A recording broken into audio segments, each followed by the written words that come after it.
you find that a party look like the same. Not necessarily tribal or regional. But I have said that.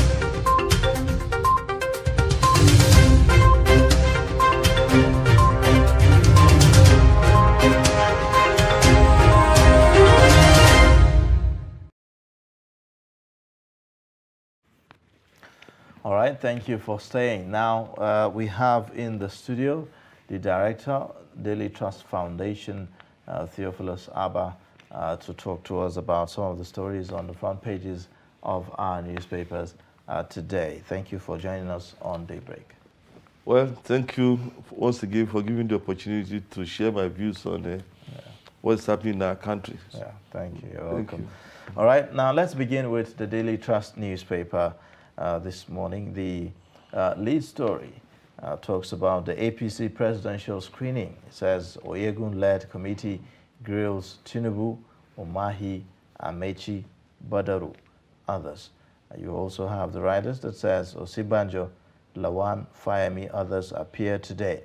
Atiku's emergence, not a threat to us, and that's according to Tunde Bakari. Above that, you'd see presidency, Southwest APC leaders in final push for consensus candidate. That's on page 12 of the Daily Trust. World Tobacco Day, smoking kills 29,000 Nigerians annually. You'd also find below the pictorial that shows the former governor of Lagos State, Asiwaju Bola Ahmed Tinubu, before the screening committee led by former chairman of the APC, John Odigi Oyegun. And then below the pictorials, you'll see the story about Abuja Kaduna train attackers. They issue fresh threat as children found. You'd find that on page 6. And then at the very bottom, Abuja couple disappointed as wife on contraceptive gives birth to quadruplets. You also have emo traders defy IPOP's sit-at-home open stores. How Buhari's men lost out in Kano APC primaries. These are the stories on the front page of the Daily Trust newspaper this morning. Okay, let's take a look at the front page of the Guardian newspaper. On the Guardian newspaper, the lead story says, Jonathan absent as APC screens presidential aspirants. And below that, we have concerns as expatriates crew gulp 1.62 billion monthly flying politicians. We also have a story here that says, gunmen attack Anambra broadcasting station, set vehicles ablaze, injure staff. And at the top here, just below the masthead, we have Oyo PDP, Folarin Bika over assassination attempt on Pella. There's also another story here that says Nigeria records 21 fresh cases of monkeypox, then one death. SDP knocks president over statement on Ekiti election. Then we also have another here. Wike accuses Southern PDP governors of betraying regional agreement. Those are the major stories on the Guardian newspaper for today. Political stories everywhere. If you take a look at the Nation newspaper, it also has some political stories. The lead one, it says, what Tinubu told APC screening panel by 8. You'd see the riders that says, former Lagos Governor Amechi, Umahi, Bakari, 8 others screened. Osibanjo, Lawan, 9 others to face Odigi Oyegun panel today. Jonathan, not listed. You also have EFCC charges Okorocha with 2.9 billion naira fraud. Titan Trust completes acquisition of Union Bank. Why I visited Wike, Saraki Tambuwal by Atiku. Peter Obi picks Labour Party presidential ticket. 2023 polls. Rising food prices threaten economy. IMF warns. You'd also see Wike slams PDP South governors for betraying him.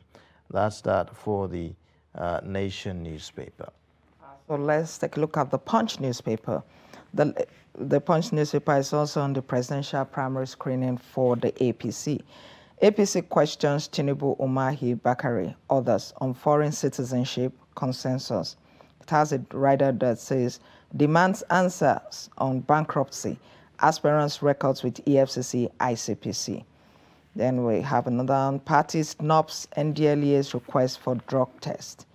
I presented my manifesto to panel, says Borough-Office.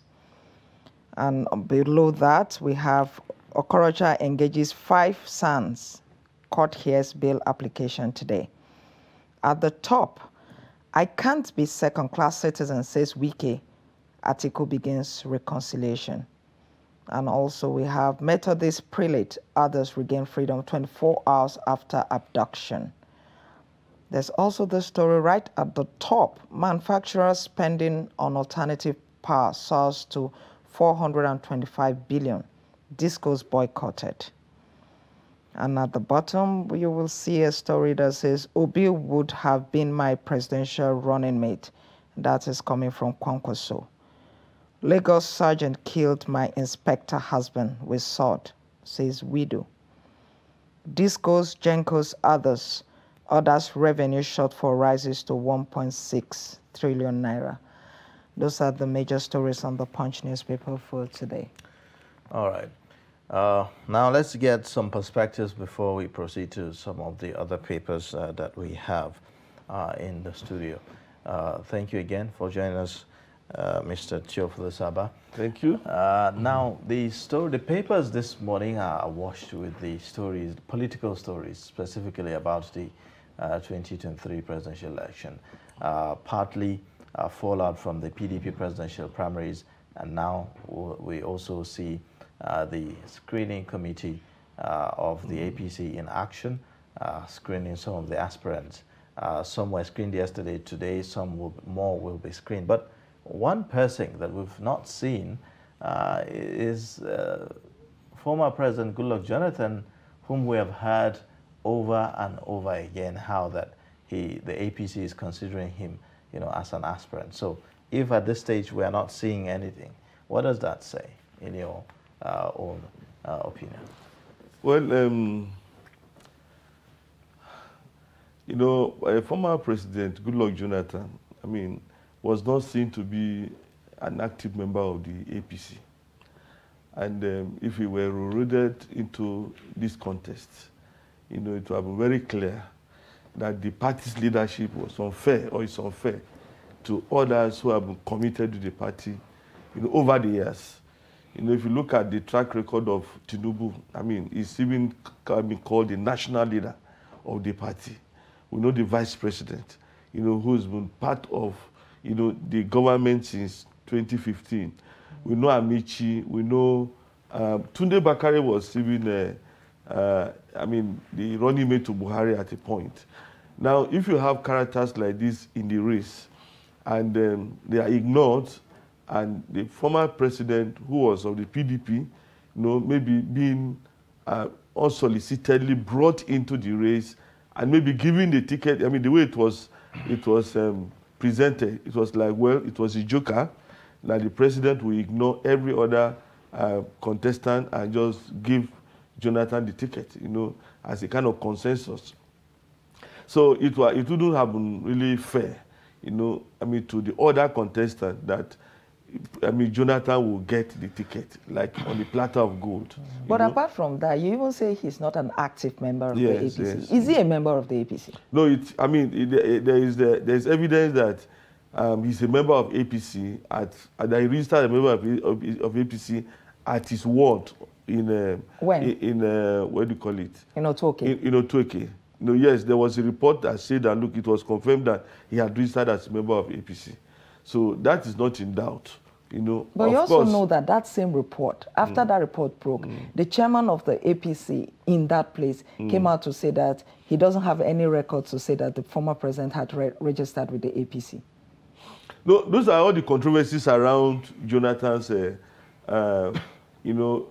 presidential, in quote, ambition under the ticket of under APC. It would have been really decent in any way, as far as I'm concerned. It wasn't decent to have brought the vice president, the former president, to APC and given that ticket to run. You know, for instance, I mean, he was the flag bearer of PDP.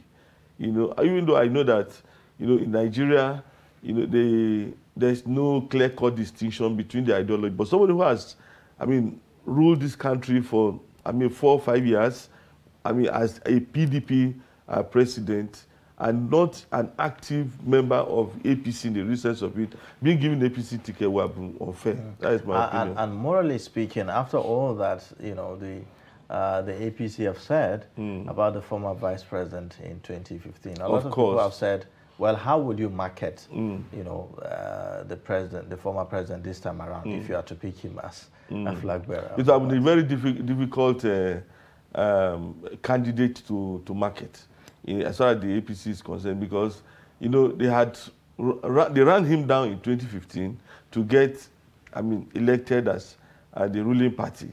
You know, I don't know how they would whitewash him this time around to present him as the savior of this country, you know, at the moment. So but in your view, those even pushing for this, why do you think they're doing it? Well, I think, I mean, there are a whole lot of argument or perspectives to it. Some persons want a candidate who will spend only 4 years, you know, and after that return power to a section of the country. That is number one. Secondly, some persons wanted somebody who will be grateful to them, you know, who will say, okay, these persons were the ones who made me president, so I must, I mean, do their bidding, you know.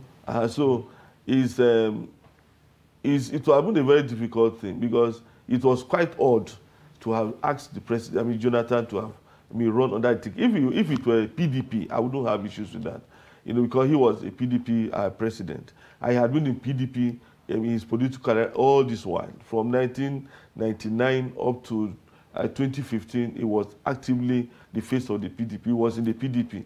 So it would have been a problem. But for APC, it would have been quite odd. Okay, now let's talk about the screening itself, you know, of these aspirants. What are we expecting, you know, from this screening exercise? Is it just the usual ritual, maybe some sort of jojo between the aspirants, you know, and the committee? And also, if you look at the makeup of members of the committee and all that, do you expect anything out of the ordinary? Okay, I want us to be very clear-minded about what is going on. You see, the screening is an internal affair of the APC. And those who are the panelists are actually members of the APC. John Yogu was the chairman of the APC, you know, so he qualifies to chair the screening, you know.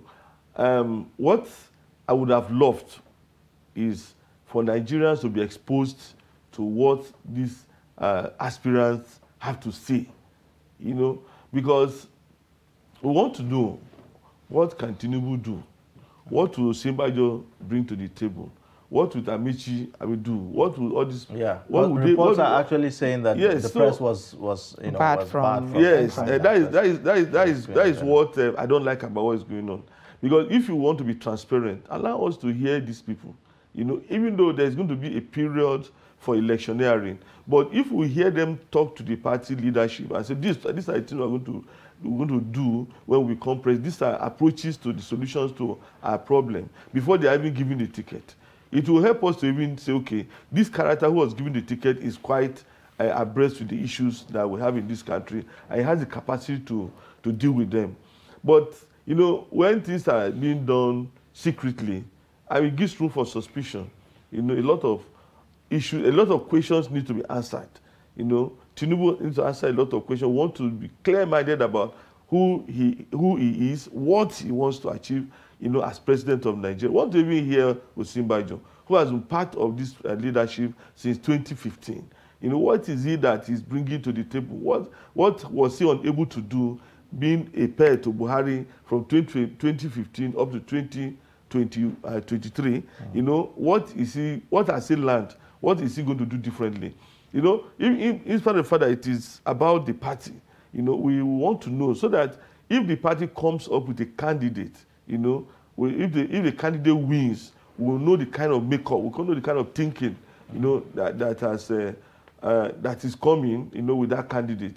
But at the moment, it's still shrouded in secrecy, I think it was Bayo Ononuga who issued a statement yesterday to say, these were the questions he was asked. He was asked how he can fix power. He was asked how he can do this, how he can do that, and all those things.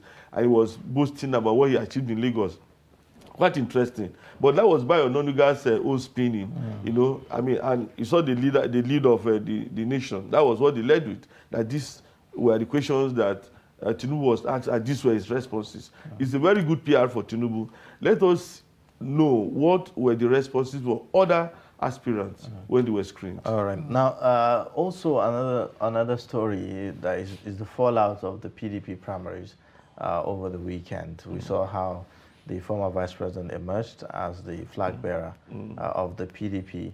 Well, the Wike is you know, throwing punches, is kicking following the outcome, accusing Southerners of, you know, betrayal in the primary election. Were you surprised at the outcome of the PDP primaries? Well, I was not surprised that the primaries went the way it went, because it was a game of money, not a game of numbers. How? It was a game of money, because it was very clear that, I mean, what do you call the delegates were being induced. I think it was here that we're discussing why delegates should not be induced, why they should resist money. But that was what happened. I mean, they shared a lot of money, and it wasn't, that primary lacks integrity, the research of it, you know, because we didn't get the kind of transparency, you know, that were expected of a process. In what sense? In the sense that, you see, all we're hearing about was money being shared. The highest bidder was going to get it. You know, here, all the candidates, all the aspirants, you know, were donating dollars, I mean sharing dollars among delegates. And then when it was time for, when it was like difficult for any of the candidates, I mean, to have the day, then they went sectional. You know, Tambuwa, who was a paddy of Wike over the years, you know, I understand that even Wike was promoting his presidential ambitions some years ago. He went sectional. And then Wike also is talking sectionality. I mean, he was talking about Southern instead of talking about Nigerian. You know, we are looking for a Nigerian president. You are saying, oh, Southern governors, what do you call it, betrayed me. Then Northern governors supported Atiku. That is not how to come up with the president of this country. But after, we are looking at a president, you know, who can unite Nigeria, a president who can have support across the country. And that's one of the mantras upon which the vice president, the former vice president Atiku Abubakar, anchors his campaign as the unifier. We saw him visiting Wike and other, you know, having a meeting with other aspirants that contested with him in the primaries and other chieftains of the party yesterday. Do you think that that will have an effect in terms of unifying the party and moving forward? Well, I mean, the battle is lost and won, so what they are doing now is to reconcile, to say, okay, sorry, I defeated you, but then that is okay. But my own thinking is that if the election were free and fair, if the process were free and fair, Wike will not be saying what he's saying. You understand? Well, some people have said that, you know, in the run-up to those primaries, there were lots of arguments between Rivers State Governor Nyesom Wike and some of his colleague governors as well, even from the south. Some people have said that the house of the PDP was not really together before they came to the primaries, and that may have affected the Wike's chances. The PDP was not together. I mean, that was very, very clear, you know. But then it's good that there was a primary election. You understand? I'm feeling that if the primary election were free and fair, you know, it's not about the discord in the party. My own, problem with that primary election was that there was a lot of financial inducement. Well, that was my problem. Nobody has really said this election, this primaries was not free and fair. You know, if there is so much inducement, you know, then people were led by money, not led by what the aspirants, will be able to deliver. You understand? That is my own position. Okay. Not based on merit or whatever they can actually. The thing was reduced to money and sectionalism. You understand? Well, going by what people like Peter Obi and Hayatuddin who defected, they've also raised issues about the monetization process. And we saw how some unpopular people also didn't get any vote at all, like a single vote. About 2 persons, got 0 votes, in that election and all of that. So would you say that that's also as a result of the monetization thing? Well, I don't know what you said unpopular. But if they didn't get any votes, I mean, what is a test of popularity? Okay. If you look at it from that perspective, because I know that Anyi Paris, I mean, he's a great Nigerian. I think he got 18 votes or what, something about 18 or so. I don't know the figure now. There are people apart from Atiku, and Wike, there are other, aspirants who participated in the primary election, under the PDP, who could, all things being equal, have given the 2 of them a very good fight, if it were not because of the influence of money. If it were based on programs, project, vision, and all those, only one candidate will not have so many. Which have been a lot competitive. So I'm feeling that, it is actually the money thing that is my problem. Atiku is qualified to be president of Nigeria. I'm not doubting that. Wike is qualified. All of them, they are all qualified.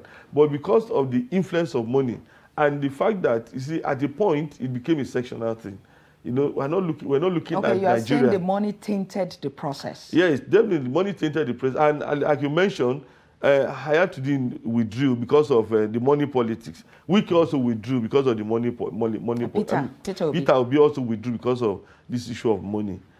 So we shouldn't sell the presidency, to individuals. Or to the highest bidder. To the highest bidder. The presidency is too important to be sold. And if these guys bought the presidency, it means that they are going to recoup their money as businessmen. Okay. All right. Now, also another story of interest here is talking about how Buhari's men, I see that Daily Trust did a story on that on page 13, how Buhari's men lost out in Kano APC primaries. Are you surprised at the outcome?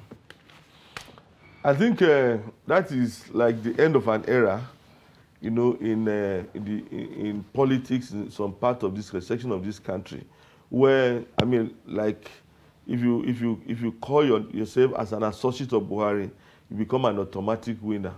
In 2015, it was so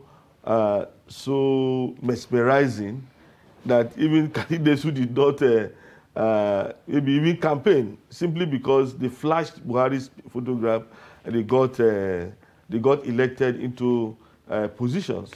Unfortunately, it is no longer like that, and that tells you that there is what we call a denouement in literature. That is, it is like a kind of disappointment. It's the expression of the disappointment of Nigerians with the Buhari administration. That is a clear-cut explanation. That look, people are disappointed that this system, that we so much trust in, has led us into such a quagmire, and we don't want those associated with this man to become to be leading us any longer. I think that is what it means. Do you think it's an indication of what to expect in the 2023 general elections? Well, the APC needs to do a lot of work. APC needs to do a lot of work because people are disenchanted with the APC. The worst of all is that the Accountant General of the Federation is mired in this multi-billion, naira fraud, and we are told it's still the tip of the iceberg. That tells you that look, everything that Buhari has done when he talks about transparency and accountability, has been messed up. So in the election, we are expecting, I'm expecting a kind of what do I call it, a turmoil, you know. I'm expecting new political parties. Tsunami? Are you expecting the kind of tsunami we saw in 2015? Maybe what I'm saying is that I'm expecting that new political parties will make more impact. New political parties, let me say, will destabilize, you know, the structures, you know, that the PDP and APC. By new political parties, you mean? Parties like Labour Party, parties like NNPP, you know, they are coming up with very influential political figures. And I expect them to make a lot of impact in the 2023 election, because I'm expecting that the Northwest will no longer be the same. In the sense that the Northwest will not be, we can no longer see the Northwest belongs to the forces so-and-so of party. Shekarawa and Yes, joining. we are not going to see the South belonging to a particular political party. In the past, we take it for granted that the South and the Southeast will vote PDP. This 2023 it will no longer be so, because a lot of factors, you know, have destabilized that unity in the South. The only, part of the country that is likely going to support a political party is the Southwest. That is only the Southwest that I expect. But as far as the North is concerned, as far as the South and Southeast are concerned, there's going to be a lot of... but there seems to be a danger for the Southwest itself, isn't it? Especially as it has failed to reach a consensus regarding the two giants from that region contesting for the presidency in the ruling party, the Vice President, Yemisi Bajo, and the former Lagos State Governor, well, I don't think it's too late yet. So now, with what it is right now, are you expecting some kind of consensus to be reached? Because... I don't think it's too late yet, because, during the PDP primary election, we saw what was happening. You know, after votes were being cast, you know, Tambuwal came out. We saw someone on the floor. On the floor, he said, "Look, I'm no longer. I'm donating my votes to Atiku." You know, and we saw withdrawals. You know, even in the PDP before the primary election. So I won't be surprised if, you know, several aspirants, you know, before the primary election will begin to withdraw. You say, look, I now support this, I now support that candidate. So I don't expect it. I expect it to happen. So even in the Southwest, I have so many of them. Tunde Bakare is there. Simbajo is there. Ibikula Amosun is there. Ibikula Amosun is there. Tinubu is there, and all this. I expect that before the primary election, they begin to withdraw for one another. So look, I withdraw for this, I withdraw for that candidate. So in that case, I would think that it is not too late for that kind of consider talking about in the Southwest. And mind you, people come out to contest for primary elections, not really because they want to win the ticket, but they want to be noticed. You know, they want the political party to notice them. They want whosoever is going to be president, you know, in 2023 to notice them, to say, well... But with the kind of, you know, with the person of the vice president, Yemisi Bajo, and the Bola Ahmed Tinubu, what kind of negotiation would you have? What kind of agreement would you have that can actually see one conceding to the other?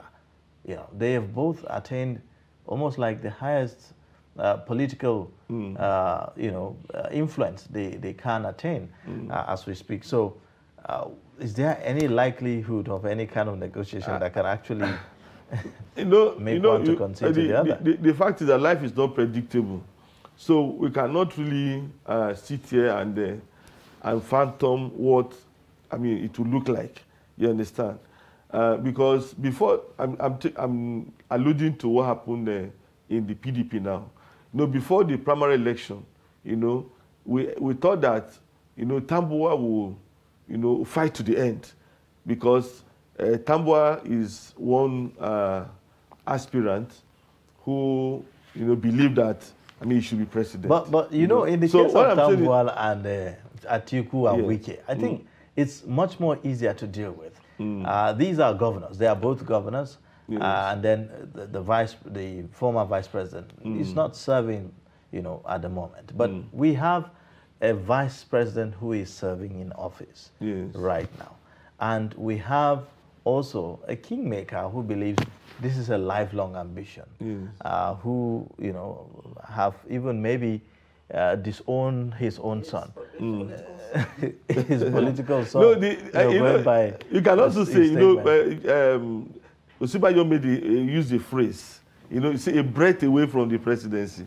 So, I mean, you can also look at it from that perspective, that this guy was almost there, Being vice president, is a whole lot. And then being governor and kingmaker and all this is a whole lot. But what I'm feeling is this. It's possible that both of them will enter into the race. You understand? Votes will not come from only the Southwest. They all have supporters across the country. The vice president has supporters across the country from north to south to west. He went round. Tinubu also has supporters. So I'm thinking that, one, there could be consensus among them. The vice president will say, well... But when you put that side by side with the major opposition party, the PDP, for instance, yes, who has an Atiku as its flag bearer, and there's a likelihood of people saying maybe Wike could be, the vice for him. So by that, you could see that, the votes for the PDP from across, the country has been, calculated, well calculated. But in the case of the southwestern aspirants, Tinubu and Osibanjo, what kind of calculation could go into this that could actually put the APC at an advantage? Well, if you look at the Southwest, over the years, apart from what happened, I think, in 1965, the Southwest seems to be homogeneous when it comes to voting in an election, And I'm feeling that as at today, the regions that the APC can boast of to say, look, we can win in these parts of this country are the north, the southwest, and maybe part of the northeast. Because the northwest is already taken, by the NNPP. The NNPP. Yes, and you see, if you go to the northeast, because when I say part of the northeast, it's actually going to be Borno, Yobe. Because over the years, it's discovered that the Taraba has always gone the other way. Yeah. Adamawa, has always gone the other way. Bauchi has always gone the other way. Then Gombe, Gombe has always gone the other way. See, they don't really follow the trend in the northwest. So if you talk about the area that APC will have will have hope of winning mass votes or massive vote. It's actually the southwest and part of the northeast. Now, what I'm saying is this: I'm feeling that it will be in the interest of the APC to give the ticket to somebody from the southwest. Okay. At the moment. And I don't know whether it's going to be Tinubu or it's going to be Osinbajo, but either of them. But there are others, as Ibinkula Amisu. You didn't mention him. Yes, Ibinkula Amisu, but they are not as prominent. They don't have the kind of weight, that Tinubu has or Osinbajo has. Okay. If for instance, any of these two, any of the bigger people, Osinbajo or Asiwaju emerges as the flag bearer, do you see the other person actually rallying behind him to provide the necessary support as they go into the general elections? Or a defection? You mean from the southwest? No, I mean if APC was to give it to the southwest, yes, and it gives to one of them, because yes, at the end of the day it has to be one, right? Do you see the other person rallying around whoever emerges so that they come together as a formidable force into the general elections? Of course. They have to rally around them because... but there are rumors that if one particular person does not get it in the APC, there are rumors that he may be defecting to the SDP. No, because the Electoral Act does not allow that. In the Electoral Act, if you contest the primary of a party and you lost, you cannot go and get the ticket of another party. That is the current Electoral Act. Even under the substitution thing, you cannot? No, you can't. Because if you have contested, in fact, that was why Peter Obi had to withdraw from PDP. If he hadn't withdrawn from the PDP and maybe lost in the, election that took place at the weekend, he wouldn't be able to go and pick the ticket of the Labour Party. To contest in a primary. Yeah, to contest them. Even to contest the primary or to even get that ticket. If you have contested the primary of a political party, you can no longer go and contest another even if they party. give you the ticket as a consensus that, unchallenged, unopposed.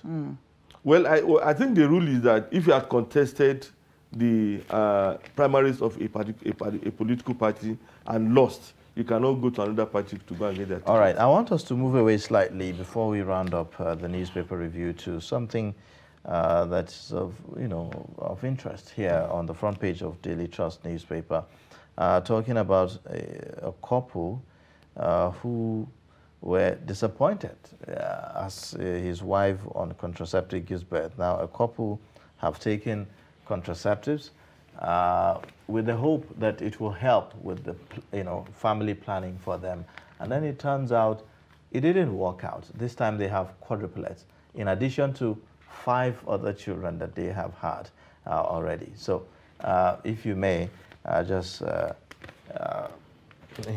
Okay, well, when you talk about contraceptives, medical doctors will tell you that it will help, but it is not absolute. It's not like it's 100% assured. And there are cases like that. Maybe one in, I don't know how doctors put it, 1 in 2,000, 1 in 10,000. It happens. It's an exception. And you have to also be sure that the couple were actually truthful to the use of those contraceptives, because we had instances where a woman will have maybe male children, 4 male children. The husband said this is enough, and you use these contraceptives so as to prevent further pregnancy. And the woman said, "No, I need a female child. I don't want all male. I need a," and then she will secretly, withdraw the whatsoever or stop using the contraceptives. And then if it happens, I didn't know. So so there are other things that you can look at. I've heard stories like that, creating problems in marriages. Maybe you have 4 female children, and now you now say, okay, I need a male child. Is that the woman? The man says, I need a male child. I don't want to. The husband said, don't worry, I'm okay with the woman will pull this off. And so, it could be. Why should why should even issues of family planning and birth control be left to just women? Because it looks more like it's a woman thing now. But there are contraceptives. There are some of these substances for even men that can also help with the family planning thing. So, but it looks like it's more. No, but I think it depends on the popularity. I think the ones for women are more popular, and maybe they are handy than the ones for men. I think that is what happens in our own climb. No, I think in our climb, in most cases, the men see it as the responsibility of the woman to deal with that. Maybe. So the reluctance. I think it's the culture. And maybe that's it's why it's not made popular as such, because of the negligence. Yeah, and I don't know, maybe in developed society, I've never lived there, but in developed society, I don't know if both consider it at equal level. But I think, women are the ones who carry the babies, luckily for them. And it's believed that, we should start from that point. And the issue of contraceptives, in Nigeria, well, I'm feeling that it depends. Maybe it depends on the type of contraceptives used. You understand? And then maybe the makeup. I don't know which ones are more vulnerable than the others. Ones that can easily expire. Maybe they are not following the medical rules and things like that. So it's not something that can be dealt with by just discussion. It needs science. Well, it's scientific quite, explanation. Yes, maybe it's conducting a test. It's quite disappointing. It's quite disappointing. I can only imagine what the couples are feeling. Yes. Because after having 5 children, and then you might get an extra 4. You have decided that you are not, you are no more having more, and then all of a sudden 4, boom, 4 almost half. But this is the time for Nigerians to support them. That's 9 children now. 9. That's 9. This is the time for Nigerians to support them. To support the family, the family, right? yes, to say, well, it's unfortunate, but then it is good news. I mean, every life is important. But you know there's the economic burden as well. There's economic burden, but now it has happened. Yeah. You know, and so for so are pro-life, we insist that, look, I mean, you shouldn't engage in abortion and things like this. If they have come, then God has a purpose for them. Just take it as it is, Yes. you know, in good faith. God has a purpose for it. So, you know, what I think about human beings is this. You know, only one person can change the story of the entire world. Yeah. So you don't know if the one you are eliminating is one that will do that for us. So, thank you. All right.